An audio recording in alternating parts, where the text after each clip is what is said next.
Hello प्यारे प्यारे बच्चों, कैसे हैं आप सब। उम्मीद करती हूँ आप सभी अच्छे होंगे, खुश होंगे और क्लास के लिए फिर से बहुत ज्यादा एक्साइटेड होंगे। So students, let's start the class today. आज हमारे पास बच्चों है हमारा चैप्टर नंबर 17 एंड उसका नाम क्या है? पंचायती राज। तो बच्चों आज हम पंचायती राज के बारे में पढ़ने वाले हैं। तो बच्चों उसका परिचय ऐसे है। सो लोगों द्वारा अपना प्रतिनिधि चुन लिए जाने के बाद क्या होता है? ग्रामीण क्षेत्रों में चुने गए प्रतिनिधि निर्णय कैसे लेते हैं? हम यहाँ ग्राम सभा को देखेंगे, जिसमें लोग प्रत्यक्ष रूप से भागीदारी करते हैं तथा अपने प्रतिनिधियों से जवाब मांगते हैं। ये क्या है बच्चों? ये हमारे पंचायती राज या लोकतंत्र में होने वाली सरकारों की कुछ खूबियां हैं। ठीक है, ग्रामीण क्षेत्र के बारे में सरकार, ग्रामीण क्षेत्र की जो सरकार है उसके बारे में बताया गया इस परिचय में। तो सब कैसे होता है बच्चों, आइए इस पाठ के जरिए जानते हैं। तो बच्चों प्रत्येक जन को पानी, विद्युत, शिक्षा, स्वास्थ्य रक्षा जैसी सुविधाओं की आवश्यकता होती है।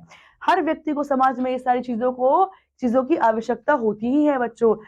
इन सब चीजों को उपलब्ध कराने की जिम्मेदारी सरकार की होती है। ये सारी चीजें बच्चों हमें कौन उपलब्ध करवाता है? हमें सरकार उपलब्ध करवाती है। तो बच्चों मूल आवश्यकताओं जैसे सड़क, विद्यालय, चिकित्सा सुविधाएं और स्वच्छ वातावरण उपलब्ध कराने के लिए स्थानीय स्वशासन का गठन किया गया। किसका गठन किया गया बच्चों? स्थानीय स्वशासन का गठन किया गया। आइए ग्रामीण क्षेत्रों में स्थानीय स्वशासन की के विषय में जानकारी प्राप्त करें। तो देखिए बच्चों किस तरीके से स्थानीय स्वशासन जो है वो कार्य करता है बच्चों। तो यहाँ पर पंचायती राज प्रणाली है। पंचायती राज हमारे देश में ग्रामीण जनता द्वारा की गई स्थानीय व्यवस्था है। पंचायती राज व्यवस्था से गांव के लोग अपनी काफी समस्याएं स्वयं हल कर सकते हैं। ग्रामीण लोकतंत्र वास्तव में गांवों से ही आरंभ होता है। जो ग्रामीण लोकतंत्र है वो कहाँ से आरंभ होता है बच्चों? वो गांव से ही आरंभ होता है। जो पंचायती राज है ना हमारे देश में, वो ग्रामीण जनता द्वारा चुनी गई स्थानीय शासन की व्यवस्था है। पंचायती राज की व्यवस्था गांव के लोगों के लिए है और गांव के लोगों की काफी समस्याओं को हल करती है। पंचायती राज व्यवस्था का विकेंद्रीकरण पंचायती राज व्यवस्था का विकेंद्रीकरण है। पंचायती राज क्या है? व्यवस्था का विकेंद्रीकरण। तो बच्चों विकेंद्रीकरण का अर्थ क्या है अब? तो बच्चों केंद्रीय सरकार के शासन का फैलाव स्थानीय स्तर की संस्था तक होना। शासन के कुछ कार्यों को स्थानीय संस्था करती है तो इसे लोकतांत्रिक विकेंद्रीकरण कहा जाता है। किसको कहा जाता है बच्चों? जब बच्चों केंद्र शासन के शासन का जो फैसला होती है स्थानीय संस्था तक होना, शासन के कुछ कार्यों को स्थानीय संस्था करती है, तो बच्चों इसे क्या कहते हैं? लोकतांत्रिक विकेंद्रीकरण कहते हैं। स्वाधीनता के बाद जो पंचायती राज की स्थापना की गई तो इसका शासन व्यवस्था कार्यों में कई कमियां देखी गई। जब पंचायती राज व्यवस्था की स्थापना की गई बच्चों, तब यहाँ पर क्या है? बहुत सारे कमियां देखी गई। वो क्या थी? इन्हीं कमियों के कारण 1993 में पंचायती राज को संवैधानिक दर्जा प्राप्त हुआ। और इन्हीं कमियों को सुधारने के लिए क्या मिला बच्चों? 1993 में बच्चों पंचायती राज को संवैधानिक दर्जा दिया गया। ठीक है बच्चों, अब आगे देखिए यहाँ पर क्या है? त्रिस्तरीय व्यवस्था। त्रिस्तरीय व्यवस्था क्या है यहाँ पर बच्चों? वर्तमान पंचायती राज व्यवस्था बलवंत राय मेहता की संस्तुतियों पर आधारित है। संविधान के 73वें संशोधन अधिनियम 1993 ईस्वी ने इसे स्वीकृति दी है। इस अधिनियम के द्वारा निम्नलिखित त्रिस्तरीय व्यवस्था की गई है। कौन सी है वो त्रिस्तरीय व्यवस्था जिसको जो है बलवंत राय मेहता ने 73वें संविधान संशोधन अधिनियम 1993 में स्वीकृति दिलाई थी? तो बच्चों क्या है वो? ग्राम स्तर पर ग्राम पंचायत होगी, ब्लॉक स्तर पर ब्लॉक या पंचायत समिति होगी बच्चों, और तीसरा जिला स्तर पर जिला परिषद होगा। तो बच्चों संविधान संशोधन अधिनियम 1993 ईस्वी के अनुसार कुछ विशिष्ट क्षेत्रों को छोड़कर सभी राज्यों में पंचायतों की स्थापना करने की व्यवस्था की गई है। पंचायत के सदस्यों की संख्या राज्य स्तर पर भिन्न हो सकती है। जो पंचायत के सदस्य हैं वो राज्य स्तर पर अलग अलग राज्यों में अलग अलग हो सकती है, जिसमें महिलाओं तथा अनुसूचित जातियों का पर्याप्त प्रतिनिधित्व होना आवश्यक होता है। मतलब महिलाओं को, अनुसूचित जनजातियों के लोगों को वहां पर सीट मिलना बहुत जरूरी होता है। और बच्चों ग्राम स्तर पर ग्राम पंचायत का गठन होता है। गांव के स्तर पर क्या होता है? ग्राम पंचायत का गठन यानी कि फॉर्मेशन होता है। वर्तमान समय में ग्राम स्तर पर पंचायत के गठन में 3 स्वतंत्र संस्थाएं सम्मिलित है। कौन कौन सी वो संस्थाएं बच्चों? ग्राम सभा, ग्राम पंचायत तथा न्याय पंचायत। ठीक है, ये तीनों संस्थाएं सरकार के 3 अवयवों के रूप में कार्य करती है। कौन कौन से अवयव है बच्चों? ग्राम सभा, विधायिका, ग्राम पंचायत जिसको व्यवस्थापिका बोलते हैं, और न्याय पंचायत जिसको न्यायपालिका बोलते हैं। ठीक है, और ग्राम स्तर पर उनको इन निम्न नामों से पुकारा जाता है। तो बच्चों, पहला जो ग्राम सभा है वो क्या है? गांव के सभी वयस्क व्यक्ति जो कि 18 वर्ष के आयु या उससे अधिक ग्राम सभा के सदस्य होते हैं। ग्राम सभा के निम्नलिखित मुख्य कार्य हैं। क्या काम करती है ग्राम सभा बच्चों? तो देखिए, यह प्रतिनिधियों का चुनाव करती है जो पंचायत के दैनिक कार्यों की देखभाल करते हैं। ये चुने गए प्रतिनिधि ग्राम पंचायत की रचना करते हैं। किसकी रचना करते हैं बच्चों? ग्राम पंचायत की। और दूसरा क्या है यहाँ पर? ग्राम सभा ग्राम पंचायत के कार्य तथा आय व्यय का ब्यौरा रखती है, मतलब फाइनेंशियल चीजें देखती है, पैसों से जुड़ी हुई। अब यह ग्राम पंचायत के किसी भी सदस्य के विरुद्ध अविश्वास प्रस्ताव पारित कर सकती है। जो ग्राम सभा है ना बच्चों, ये क्या करती है? जो ग्राम पंचायत के जितने भी सदस्य हैं उनके प्रति अविश्वास प्रस्ताव पारित कर सकती है।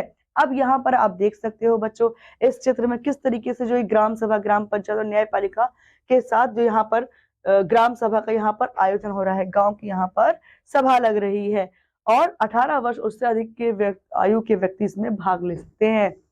अब देखिए बच्चों, क्या है अगला? ग्राम पंचायत। ग्राम पंचायत छोटे छोटे क्षेत्रों या कई वार्डों में बटी होती है। प्रत्येक वार्ड एक पंच के रूप में प्रतिनिधि चुनता है। प्रत्येक वार्ड क्या करता है? एक प्रतिनिधि एक पंच के रूप में क्या करता है? अपना अपना प्रतिनिधि चुनता है।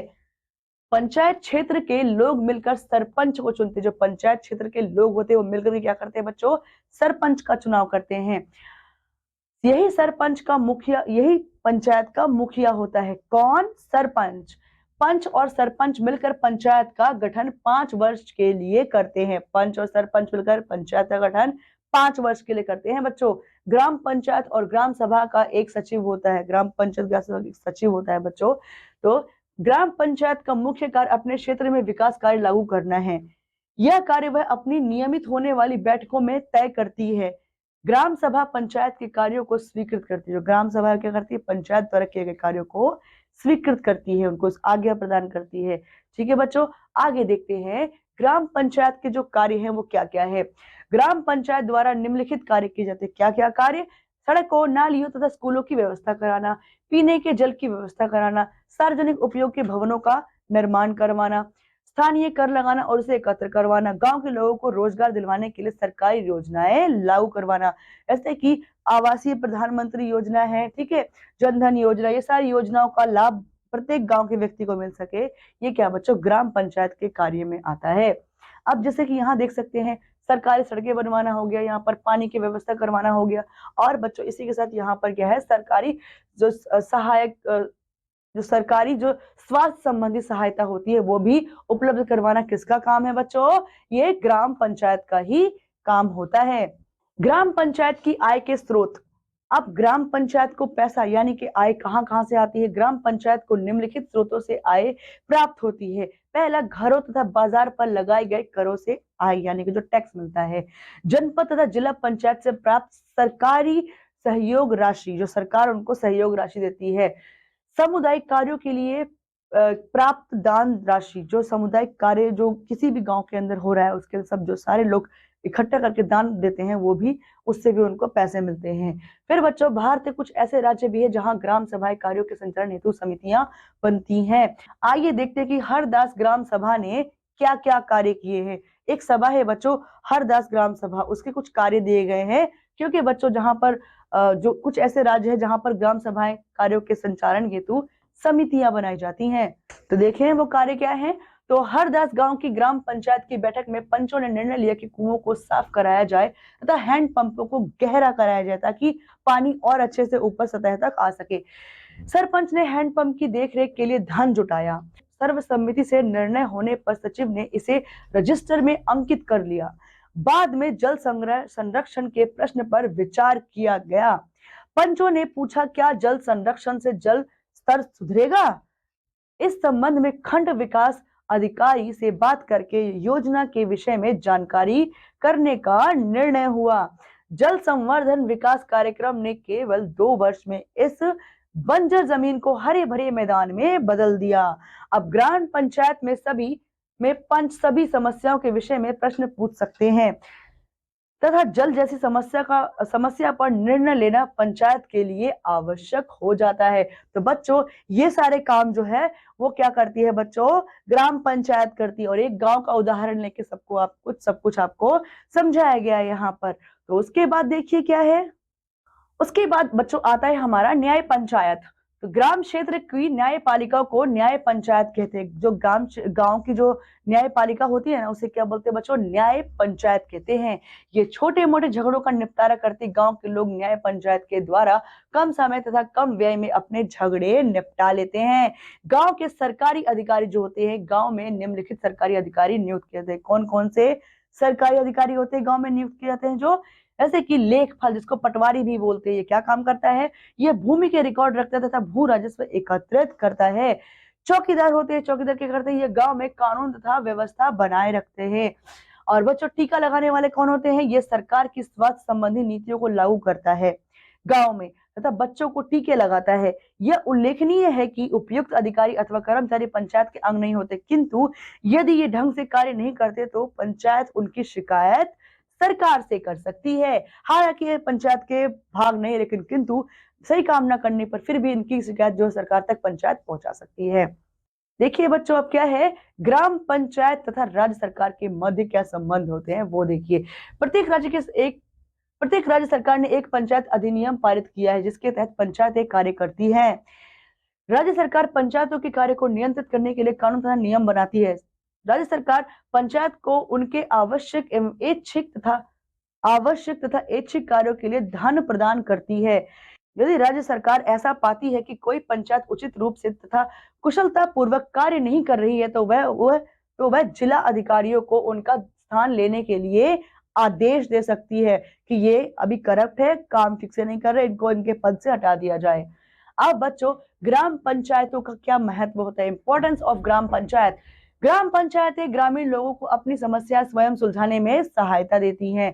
ग्राम पंचायतें ग्रामीण लोगों को अपने प्रतिनिधियों का चुनाव करना सिखाती हैं, जो उनकी बेहतर सेवा करते हैं।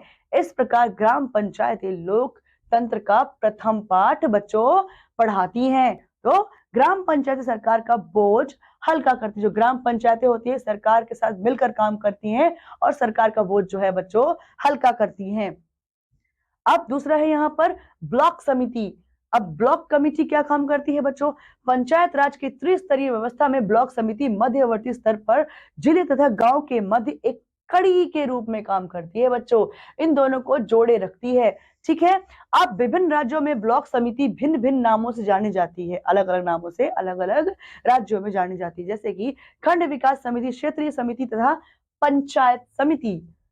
ब्लॉक समिति मूलतः उन सेवाओं को आयोजित करने के लिए बनी है जिनकी व्यवस्था स्थानीय पंचायतें नहीं कर सकती।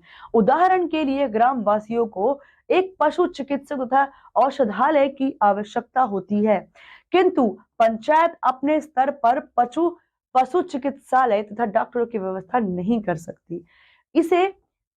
उसे इन सेवाओं के लिए ब्लॉक समिति पर निर्भर रहना होता है। ब्लॉक समिति की सहायता के बिना वो ये कार्य औषधालय की आवश्यकता यानी कि पशु चिकित्सालय ये आदि की सुविधा वो खुद नहीं प्रदान कर पाती है। तो बच्चों, ये क्या है? ये ब्लॉक समिति की यहाँ पर एक मीटिंग चल रही है। किस तरीके से यहाँ पर ब्लॉक समिति के सभी मेंबर बैठ करके किसी एक विषय पर डिस्कशन कर रहे हैं। इसके बाद देखिए बच्चों, संगठन। ब्लॉक समिति के सदस्य व्यक्तियों द्वारा प्रत्यक्ष रूप से नहीं चुने जाते। एक ब्लॉक में सभी ग्राम पंचायतों के प्रधान तथा पंच ब्लॉक समिति के लिए अपने प्रतिनिधि चुनते हैं, खुद आकर के चुनते हैं वो। इन चुने गए प्रतिनिधियों के अतिरिक्त निम्नलिखित सदस्य ब्लॉक समिति की रचना करते हैं। कौन कौन से होते हैं और सदस्य इसमें? ऐसे कि पहला लोकसभा, राज्यसभा, विधानसभा, विधान परिषद के सभी सदस्य जो संबंधित ब्लॉक से चुने गए हैं, उस ब्लॉक से जो चुने गए हैं। और दूसरा, ब्लॉक से संबंधित जो नगर क्षेत्र होते हैं, नगर क्षेत्र समिति तथा अधिसूचित क्षेत्र समिति का चेयरमैन जो होता है वो भी इसमें शामिल होता है। यदि ब्लॉक समिति में महिलाओं तथा अनुसूचित जातियों के प्रतिनिधि नहीं है तो ये सदस्य संबंधित जिले के अधिकारी द्वारा नियुक्त अपना अध्यक्ष चुनते हैं, जिसे ब्लॉक प्रमुख कहा जाता है। ठीक है बच्चों, ब्लॉक प्रमुख ब्लॉक समिति के कामकाज को देखता है। क्या करता है ब्लॉक समूह? क्या करते हैं? ब्लॉक समिति के कामकाज को अच्छे से देखता है। अध्यक्ष के अतिरिक्त वे एक उपाध्यक्ष भी चुनते हैं। अध्यक्ष एक उपाध्यक्ष भी चुना जाता है, जो ब्लॉक प्रमुख की अनुपस्थिति में ब्लॉक समिति का काम देखता है। यदि समिति के सदस्य ब्लॉक के प्रमुख के नाम से संतुष्ट नहीं होते हैं तो उसके विरुद्ध अविश्वास प्रस्ताव पास करके उसे हटाया भी जा सकता है। समिति के निर्णय बहुसंख्यक वोटों के आधार पर लिए जाते हैं। समिति का कार्यकाल 5 वर्ष का होता है बच्चों। अब कार्य क्या है? तो ब्लॉक समिति अपने क्षेत्र अधिकार के अंतर्गत ग्राम पंचायतों के कामकाज का निरीक्षण करते हैं, उसका इंस्पेक्शन करती है। कैसे करती है बच्चों? तो यहाँ पर ब्लॉक समिति का महत्वपूर्ण कार्य उन कल्याणकारी कार्यों को पूरा करना है जिनमें लोगों के जीवन स्तर में गुणवत्ता सुधार हो। ये कल्याणकारी कार्य अनेक प्रकार के, कौन कौन से बच्चों?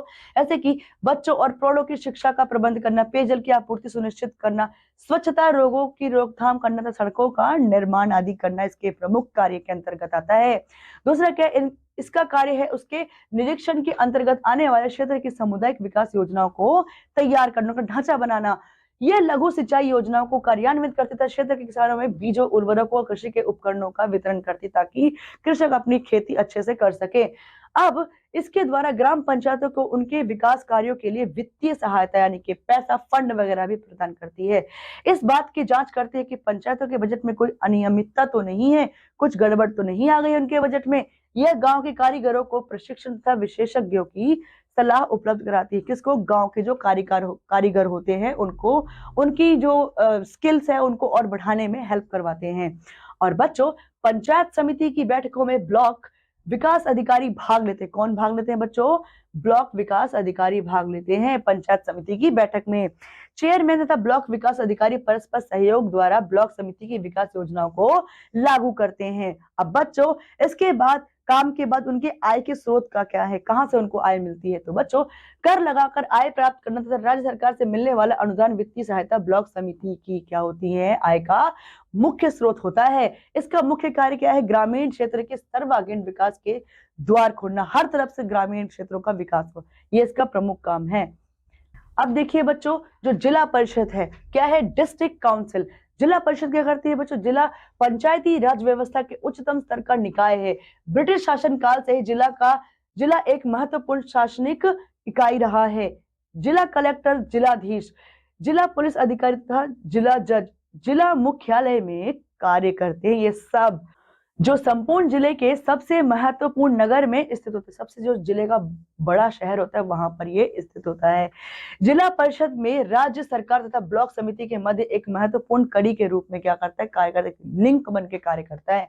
अब देखो बच्चों, यहाँ पर क्या है? आप इस पिक्चर में देख सकते हैं, यहाँ क्या है? जिला परिषद की यहाँ पर मीटिंग हो रही है।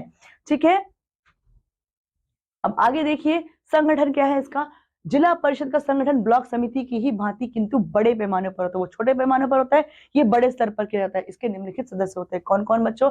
जिले के सभी ब्लॉक प्रमुख होते हैं। सारे ब्लॉक प्रमुख यहाँ पर आएंगे मीटिंग के लिए।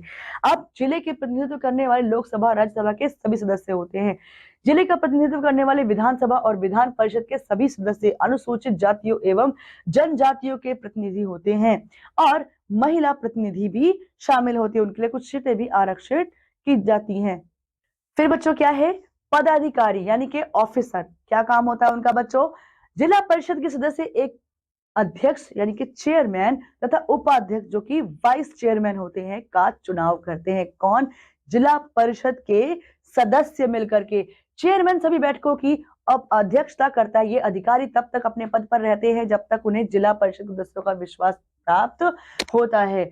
मतलब जब तक वो विश्वास करेंगे तब तक अपने पद पर रहेंगे। ठीक है, यदि उनका कार्य संतोषजनक नहीं होता है तो उन्हें अविश्वास प्रस्ताव पारित करके पद से हटाया जा सकता है। बच्चों, जिला परिषद के सभी जो निर्णय होते हैं बच्चों जिला परिषद के, वो बहुमत द्वारा लिए जाते हैं। जिला परिषद तथा ब्लॉक समितियां अनेक कार्यों को संपादित करने के लिए शिक्षा, सार्वजनिक स्वास्थ्य, नियोजन हो गया, वित्त, कृषि, पशुपालन, परिवार नियोजन आदि विशिष्ट समितियों की क्या करती है बच्चों? नियुक्ति करती है। ठीक है, और इसके कार्य क्या क्या है? यानी कि जो पदाधिकारी होते हैं, ऑफिसर्स, उनके और क्या कार्य होते हैं? तो कार्य है जिला परिषद अपने क्षेत्र के अंतर्गत आने वाली पंचायतों और ब्लॉक समितियों के कार्यों का निरीक्षण करती है। इसका प्रथम और सबसे महत्वपूर्ण कार्य होता है बच्चों। इसके अतिरिक्त ये सरकार को पंचायतों और ब्लॉक समिति के विषय में भी क्या करती है, अपने सुझाव या सलाह दे सकती है। पंचवर्षीय योजनाओं के अंतर्गत सभी कार्यक्रमों को लागू करने का कार्य जिला परिषद का उत्तरदायित्व है। जो पंचवर्षीय योजनाएं होती है ना बच्चों, जो 5 वर्षों के लिए योजनाएं बनाई जाती हैं, उनके सारे जो कार्यक्रम होते हैं लागू करने का कार्य भी कौन करता है, जिला परिषद ही करता है, इसका ही काम है। यह जिले में कृषि उत्पादन तथा विकास कार्यक्रमों को दिशा निर्देश देती है, किस तरीके से कृषि को और उन्नत किया जाए, किस तरीके से विकास को और बढ़ाया जाए, इसके निर्देश देता है और बच्चों इनके कार्यों की देखरेख भी करती है। जिले के विकास के लिए जिला परिषद उपयुक्त योजना बनाती है, प्लान्स बनाती है, किस तरीके से बच्चों जो जिले का विकास किया जाए। इससे राज्य सरकार द्वारा विभिन्न रूपों में अनुदान राशि प्राप्त होती है, इसका वितरण यहाँ ब्लॉक समितियों में करती है। अब जो ये जो है ना बच्चों, ये क्या थी, हमारे पदाधिकारी थे, पदाधिकारी जो थे ना, इन्हें राज्य सरकार द्वारा विभिन्न रूपों में अनुदान राशि प्राप्त होती है, मतलब पैसे मिलते हैं, जिसका वितरण यहाँ ब्लॉक समितियां में करती है। जिसका वितरण कहाँ होता है बच्चों, ब्लॉक समितियों में बांट दिया जाता है उस पैसे को। अब आय के स्रोत क्या है, सरकारी दुकानों तथा मकानों से प्राप्त किराए तथा करों से प्राप्त जो आय होती है वहां से पैसे मिलते हैं। राज्य सरकार से प्राप्त अनुदान राशि, जो राज्य सरकार को अनुदान देगी, पैसे देगी कल्याण कार्यों के लिए, वहां से उनको पैसे मिलते हैं बच्चों। फिर क्या है, पंचायती राज का क्या क्या महत्व है वो जानते हैं। तो भारत का संविधान में पंचायती राज की स्थापना करने के लिए सरकारों को निर्देश देता है। महात्मा गांधी भारत में पंचायती राज प्रणाली के बड़े समर्थक थे। ठीक है बच्चों, भारत में पंचायती राज के महत्व को नियमित रूप से स्पष्ट किया गया। क्या क्या महत्व है पंचायती राज का, वो यहाँ हम समझते हैं। पंचायती राज गांव के लोगों को सीधे सरकार से जोड़ता है। किससे जोड़ता है, सीधे सरकार से जोड़ता है। इसके द्वारा सरकार तथा ग्रामीण के बीच एक कड़ी स्थापित हो गई है। इसके द्वारा गांव में राजनीतिक जानकारी का प्रादुर्भाव हुआ है, मतलब राजनीतिक जानकारी जो है वो सब जगह फैली है। पंचायती राज द्वारा गांवों में बहुत सुधार हुए तथा राजनीतिक रूप से गांव में चेतना व जागरूकता आई है। लोग आज अब अपने अधिकारों के, अपने कामों के लिए, सबके लिए क्या हो जाए बच्चों, अवेयर हो गए हैं। अब पंचायती राज व्यवस्था द्वारा अनेक कल्याणकारी परियोजनाओं और विकास कार्यों को स्थानीय स्तर पर पहुंचने में सफलता प्राप्त हुई है। इससे गांवों की मूल स्थितियों में अपेक्षित सुधार भी देखने को बच्चों मिलते हैं। जो सुधार निर्धारित किए गए थे वो सुधार देखने को मिलते भी हैं। और ग्रामीण लोगों को साक्षर और शिक्षित बनाते हुए पंचायती राज उनमें सामान्य बोध विकसित करने में सफल हुई। मतलब जो जनरल नॉलेज है उसको भी, कॉमन सेंस है उसको भी बनाने में सक्षम हो पाई है। उपयुक्त सफलताओं के बावजूद पंचायती राज को अनेक असफलताओं का भी सामना करना पड़ा। ऑल्दो ये बहुत बेनिफिशियल है, लेकिन फिर भी इसमें क्या है, कुछ असफलताएं भी हमें मिली हैं। इनके लिए निम्नलिखित कारण उत्तरदायी। क्यों मिली है वो असफलताएं बच्चों, वो मिली है हमें, पंचायती राज में केवल चुने गए लोगों को ही महत्व दिया जाता है, जो चुनाव के बाद उन वायदों को भूल जाते हैं जो उन्होंने जनता से किए थे। पंचायती राज के कारण गांव में अब आपसी विरोध बढ़ गया है कि वो पंचायत में क्यों चला गया, मैं क्यों नहीं गया, ऐसे आपसी विरोध जो है बढ़ने लगा है। लोगों के अलग अलग समूह बन गए हैं। ठीक है, पंचायती राज से घूसखोरी और भ्रष्टाचार को बढ़ावा मिला तथा स्थानीय समितियों के पैसे का भी बच्चों दुरुपयोग किया गया है। पंचायती राज के मार्ग में अनेक बाधाएं आई हैं। वो कौन कौन सी हैं, वो निम्नलिखित है। प्राय गांव में जागरूकता का अभाव देखने को मिलता है। इसके कारण अनेक व्यक्ति इस व्यवस्था से क्या हो रहे हैं, कटते जा रहे हैं, दूर होते जा रहे हैं। पंचों का चुनाव दलीय आधार पर होता है, अतः वे पक्षपात करते हैं। वे अपने पक्ष वालों को ध्यान देते, दूसरे व्यक्तियों को नहीं ध्यान देते हैं। इस प्रकार शिक्षा जो है, निर्धनता, गुटबाजी तथा आय के सीमित साधन पंचायती राज की क्या है बच्चों, मुख्य बाधाएं हैं जो उसके काम करने में रास्ते का रोड़ा यानी कि अड़चन उत्पन्न करते हैं। अब बच्चों, अब हमारे पास क्या है, राज्य सरकार एवं पंचायती राज। तो मतलब स्टेट गवर्नमेंट एंड पंचायती राज क्या है बच्चों, देखते हैं। राज्य सरकार को पंचायती राज की विभिन्न संस्थाओं की स्थापना करने के लिए कानून बनाने का अधिकार प्राप्त है। किसको बच्चों, राज्य सरकारों को। ठीक है, राज्य सरकार पंचायतों की वित्तीय सहायता प्रदान करती है। पैसे की जरूरत होती है तो राज्य सरकार ही पूरी करती है, जिससे वे गांवों के विकास के लिए योजनाओं को कार्यान्वित कर सके। यही नहीं, राज्य सरकार पंचायती राज की विभिन्न संस्थाओं पर नजर भी रखती है, इंस्पेक्शन करती है समय समय पर। यह जिला स्तर पर एक सेक्रेटरी नियुक्त करती है जो इन संस्थाओं के कार्यों को अभिलेख रखता है, मतलब उनको नोट डाउन करके रखता है। जिला स्तर पर डिप्टी कमिश्नर या जिलाधीश पंचायती राज तथा जिला प्रशासन के कार्यों के बीच जो तालमेल है उसको भी रखता है। ब्लॉक स्तर पर यही कार्य खंड विकास अधिकारी द्वारा किया जाता है। तो बच्चों, पाठ के बाद आगे दोहराते हैं कुछ खास बिंदुओं को। प्रत्येक जन को पानी, विद्युत, शिक्षा और स्वास्थ्य रक्षा जैसी सुविधाओं की आवश्यकता होती है। इन सब चीजों को उपलब्ध कराने की जिम्मेदारी सरकार की होती है। शासन के कुछ कार्यों को स्थानीय संस्था करती है तो इसे लोकतांत्रिक विकेंद्रीकरण कहा जाता है बच्चों। वर्तमान समय में ग्राम स्तर पर पंचायत के गठन में 3 स्वतंत्र संस्थाएं सम्मिलित है बच्चों। क्या है? ग्राम सभा, ग्राम पंचायत और न्याय पंचायत। पंचायती राज की त्रिस्तरीय व्यवस्था में ब्लॉक समिति मध्यवर्ती स्तर पर जिले तथा गांव के मध्य एक कड़ी के रूप में कार्य करता है। जिला परिषद क्या है बच्चों? जिला परिषद का संगठन ब्लॉक समिति की ही भांति किंतु बड़े पैमाने पर होता है। भारत का संविधान भारत में पंचायती राज की स्थापना करने के लिए सरकारों को निर्देश देता है। पंचायती राज में केवल चुने गए लोगों को ही महत्व दिया जाता है, जो चुनाव के बाद उन वायदों को भी भूल जाते और अपनी जेबें भरने लगते, जो कि एक क्या है? अपराध है, जो कि एक क्या है? भ्रष्टाचार है। तो बच्चों, इस पार्ट में मुझे लगता है आप बहुत अच्छे से समझे होंगे कि क्या है पंचायती राज और क्या है स्थानीय शासन। एंड बच्चों, अब इस कक्षा में इतना ही। मैं आपसे मिलूंगी अगली कक्षा में। तब तक के लिए बच्चों आप आपका ध्यान रखिए, खुश रहिए, बाय बाय।